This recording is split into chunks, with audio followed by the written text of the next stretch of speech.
விருதுநகர் மாவட்டத்தில் 40 ஆண்டுகளுக்கு முன் கட்டப்பட்ட பிளவக்கல் அணை போதிய பராமரிப்பு இல்லாததால் சேதமடைந்துள்ளது. சிறந்த சுற்றுலா தலமாக விளங்கிய இந்த அணையை மீண்டும் புதுப்பொலிவு பெற செய்ய அரசு நடவடிக்கை எடுக்க வேண்டும் என்று கோரிக்கை வைக்கின்றனர். இதுகுறித்த ஒரு செய்தி தொகுப்பை தற்பொழுது பார்க்கலாம். விருதுநகர் மாவட்டத்தின் முக்கிய சுற்றுலா தலங்களில் ஒன்று இந்த பிளவக்கல் அணை. இயற்கை எழில் கொஞ்சும் இந்த பகுதியில் 1975ஆம் ஆண்டு இந்த அணை கட்டப்பட்டது. அணைக்கு அருகே சிறுவர் பூங்காவும் கண்காணிப்பு கோபுரமும் அமைக்கப்பட்டன.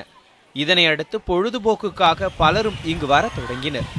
ஆனால் முறையான பராமரிப்பு இல்லாததால் அணையும் பூங்காவும் கண்காணிப்பு கோபுரமும் பாழடைந்திருப்பதாக தெரிவிக்கின்றனர் இங்கு வரும் சுற்றுலா பயணிகள்.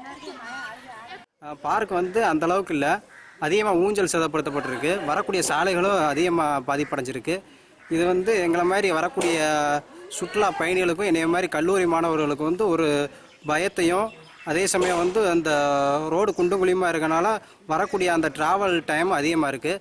ஸோ இது குறித்து சுற்றுலா அமைச்சகம் சரியான நடவடிக்கை எடுத்து இதை சரியாக முறைப்படுத்தி நடவடிக்கை எடுத்து பண்ணாங்கன்னா வசதியாக இருக்கும். அணையின் நீர்பிடிப்பு பகுதி சேரும் சகதியுமாக உள்ளதாகவும் இதனால் அணைக்கு வரும் சுற்றுலா பயணிகள் அச்சத்துடன் குளித்து வருவதாகவும் கூறுகின்றனர் இங்கு வரும் சுற்றுலா பயணிகள்.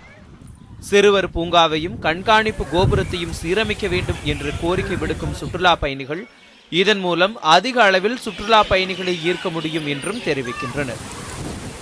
சுமார் 30 கண்மாய்கள் மூலம் 30,000 ஏக்கர் பாசன வசதி பெறும் இந்த அணை தூர்வாரப்படாததால் நீர் கொள்ளளவு பெருமளவில் குறைந்துவிட்டதாக கூறுகிறார் இப்பகுதியின் முன்னாள் சட்டமன்ற உறுப்பினரான ராமசாமி.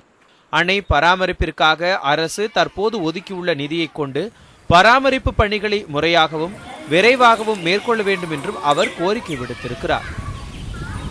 உடனடியாக அரசு ஒதுக்கிய நிதியை செலவு செய்து சுற்றுலா ஸ்தலத்தை மேம்படுத்த வேண்டும். தேவை ஏற்பட்டால் மேலும் நிதியை ஒதுக்கி இந்த பகுதி ஒரு பசுமை நிறைந்த பகுதியாக, எழில் கொஞ்சம் பகுதியாக, மக்களுக்கு மனங்களுக்கு ஒரு மகிழ்ச்சி அளிக்கின்ற பகுதியாக மாற்ற அரசு அனைத்து நடவடிக்கை எடுக்க வேண்டும் என்று கேட்டுக்கொள்கிறேன். அணையும் அதை ஒட்டிய பகுதிகளும் புது பொலிவு பெறும் வகையில் முழுமையாக பராமரிக்கப்பட்டால் விவசாயிகள் பெருமளவில் பயன்பெற முடிவதோடு சிறந்த சுற்றுலா தலமாகவும் பிளவக்கல் அணை திகழும் என்கின்றனர் இப்பகுதி மக்கள். ஜெயலானி, நியூஸ் 7 தமிழ், சிவகாசி.